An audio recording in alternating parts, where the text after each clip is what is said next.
Fort Davis symbolizes a bastion of U.S. military presence in West Texas, spanning 5 decades, from 1854 to 1891.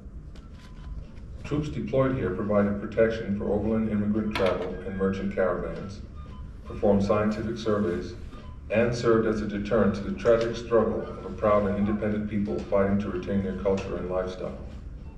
Long before the arrival of Spaniards to West Texas, the area was already frequented by American Indians.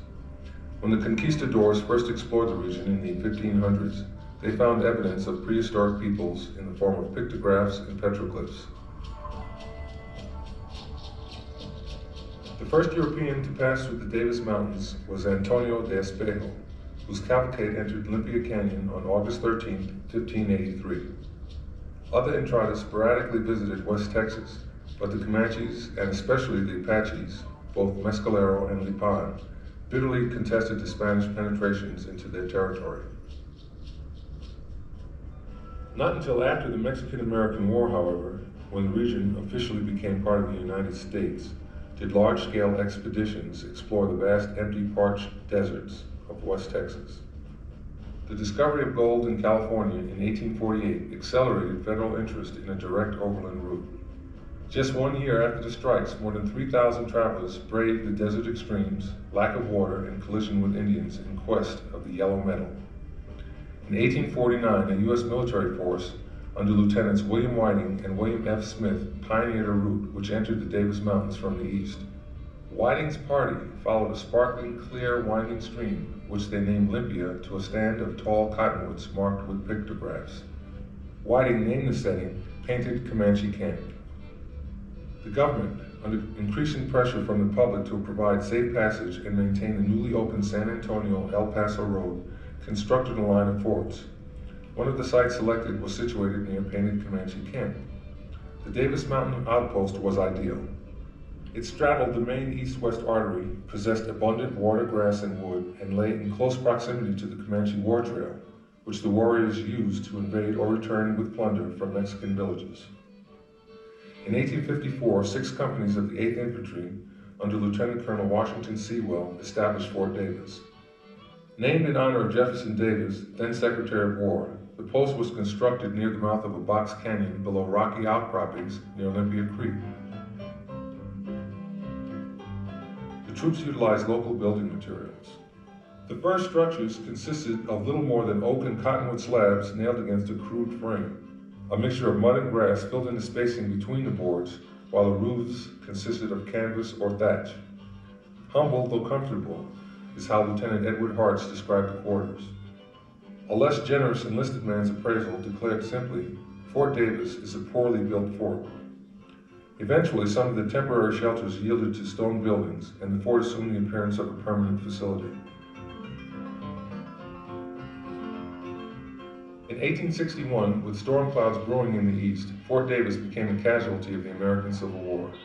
Texas seceded from the Union, and the federal government initiated a process to consolidate its far-flung Western Army to more friendly locations. Union forces evacuated Fort Davis in April.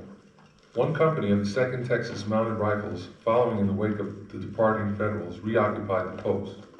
Confederate Texans soon discovered their primary adversary was not the Bluecoats, but the Apaches, who harassed the garrison at every available opportunity. One such chance occurred in August 1861. Mescalero Apaches under Nicholas ran off with the post's livestock. An inexperienced lieutenant, Reuben Mays, leading a party of only 13 men, tracked the Apaches into the Big Bend country, where he and his men were ambushed. Every man perished except the Mexican guide. In late 1861, Fort Davis hosted Confederate Brigadier General Henry Hopkins Sibley's Army of New Mexico. Sibley's 3,000-man column staggered into Fort Davis en route to the invasion and capture of New Mexico for the Confederacy. 6 months later, after Sibley's campaign fizzled outside of Santa Fe at the Battle of Glorieta Pass, the Fort Davis contingent watched a gloomy procession of Texans plodding eastward toward San Antonio. The Confederates abandoned the mountain outpost. A Union scouting party, following behind Sibley's troops, visited the deserted post but did not linger. Fort Davis remained abandoned until 2 years after the closure of the Civil War. Then, in 1867, Lieutenant Colonel Wesley Merritt, a young and energetic cavalry officer, protege of Major General Philip H. Sheridan, returned to Olympia Creek to rebuild Fort Davis nearly on top of the ruins of the first fort. Merritt's command consisted of 4 companies of the newly formed 9th Cavalry, one of the 2 all-black cavalry regiments created after the Civil War. Under Merritt's supervision, 2nd Fort Davis quickly took shape. Stone and adobe buildings with wood-shingled roofs replaced the dilapidated structure of the first fort. Construction was a continual and evolving process. By the mid-1880s, when the fort peaked, more than 50 structures punctuated the landscape. Today, Fort Davis is fittingly preserved as a lasting memorial to the U.S. soldiers who served their country faithfully for nearly half a century. Officers like Benjamin Grierson, William Pecos Bill Shafter, Arthur Lee, and Washington Sewell, and enlisted men who endured low pay and long hours like Charles Mulhern, Thomas Forsyth, Anton Agerman, and George Bentley have left a colorful legacy. But the old fort can also be viewed as a symbol of the tragic conflict that engaged North America's original inhabitants against the unrelenting wave of other Americans. In the final analysis, the blue-coated soldiers of Fort Davis, black and white, forge an indelible and stirring chapter in American history. Their story should not be diminished in view of a later generation's assessment of wrongs waged upon the American Indians. The military played a significant role in the western expansion of the United States. For nearly 40 years, the Army's presence at Fort Davis aided in the protection, settlement, and economic development of West Texas and the Southwest.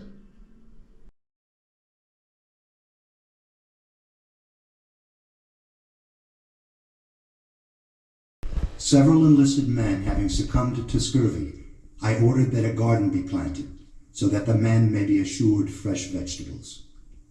Post Surgeon Daniel Wiesel, 1868.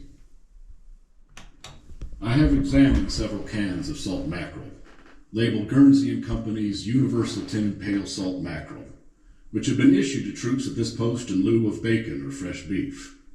The mackerel is rusty, rancid, and in my opinion, deleterious to the health of those using it. I therefore recommend no more of it be issued at this post.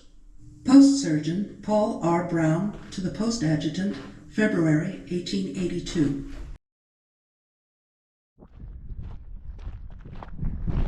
It's the enlisted men's barracks, 1856 to 1862, and the restored buildings behind them are the officers' quarters. We're heading to one of them now. In later years, as delivery and mail services improved, officers and their wives could ask relatives and friends back east to send various items that were hard to find on the frontier.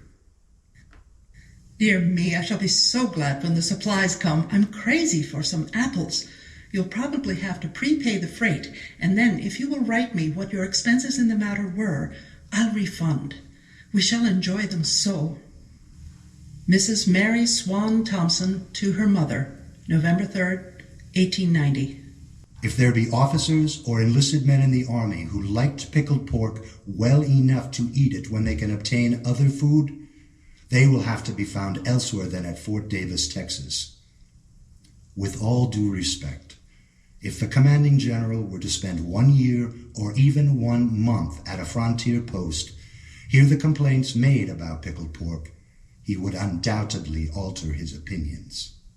Colonel Benjamin Grierson, Post Commander to Adjutant General, Department of Texas, March 14th, 1885.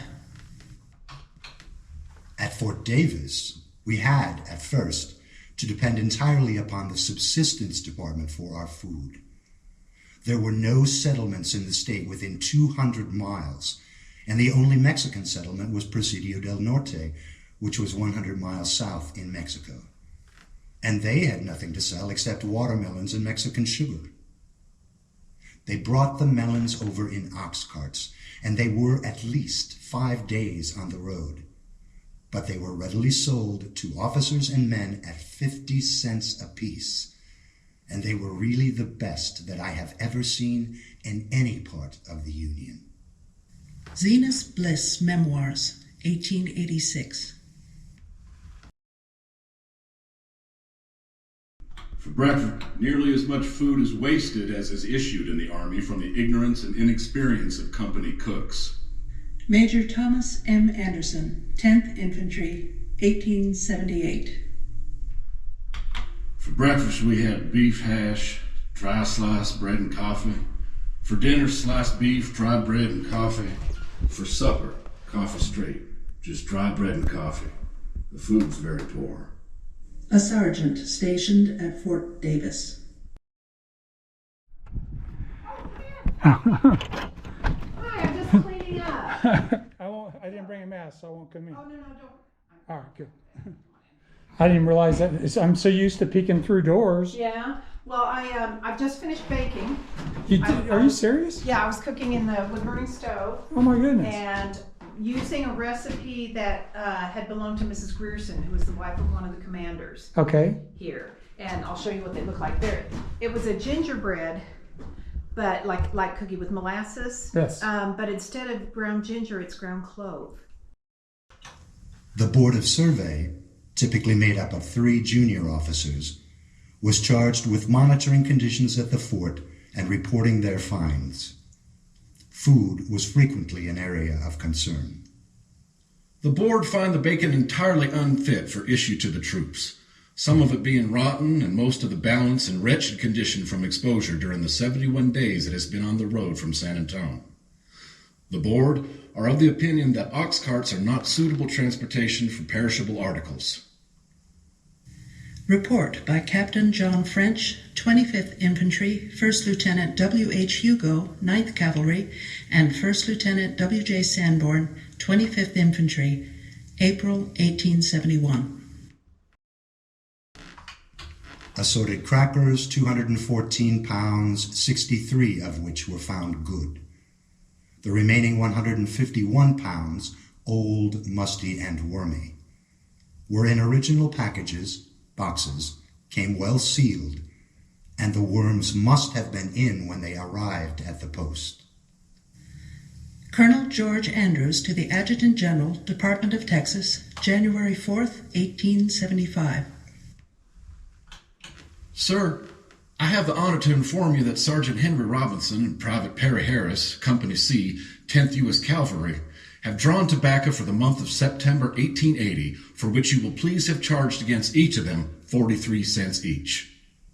Post Adjutant William H. James, 1st Lieutenant to the Commanding Officer of C Troop, 10th Cavalry, September 15th, 1880.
iken harari ka inchiru harari kana itaran zir nizari urat erike ita aneihi elchine sara ine denne itani bichina jikha narachija ita ine anei guhi